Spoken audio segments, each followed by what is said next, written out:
Nacionalinės krepšinio lygos gražiausių savaitės epizodų 10-uką pradeda Šakių Vyčio žaidėjas Paulius Semaška, kuris apsuko ratą baudos aikštelėje ir pasižymėjo aidint kėlinio sirenai.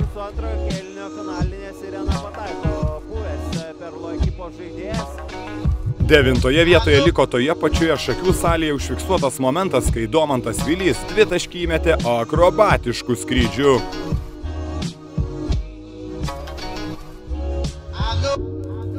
Antrą savaitę iš eilės NKL 10-uke sutinkame blokais varžovus baudžiantį Paulių Parachomiką, kuris šįkart prie lentos spaudžia Haraldo Saprykino mestą kamuolį. Apsigina svečiai iš Tauragės.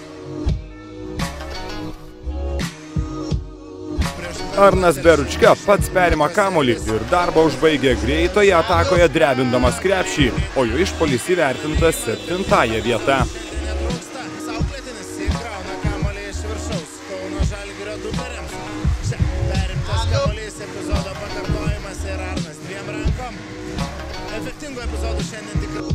Šeštas šį kartą liko Šilutės aukštaūgis Jeffrey Perkinsas, kuris vienas įveikė visą Marijampolės klubo gynybą ir pakyla virš lanko.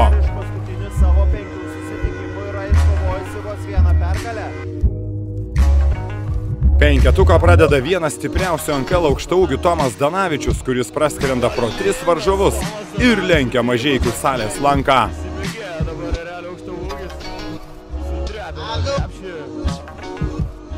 Ketvirtoje pozicijoje randame gražią Šilutės ataką. Andrius Gaidys komandos draugui atlieka juvelyrinį perdavimą per nugarą, o Byronas Stanfordas deda uogą ant torto.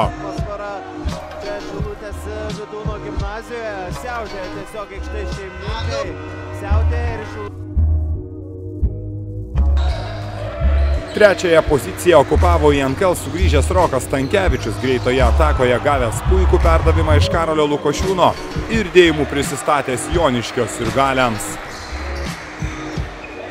Antroje vietoje sutinkame tą patį Stankevičių, kuris šįkart keliasi nuo kranto iki kranto ir kyla galingam skrydžiui.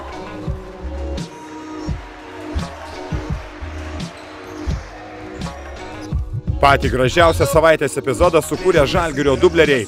Greitoje atakoje Vitalijus Kozys pakabino kamuolį Erikui Venskui, o šis įspūdingai įkala į krepšį viena ranka. Galingas jos skrydis, galingas dėjimas Vitalijus Kozys. Čia nepagailėjo perdavimo komandos draugų.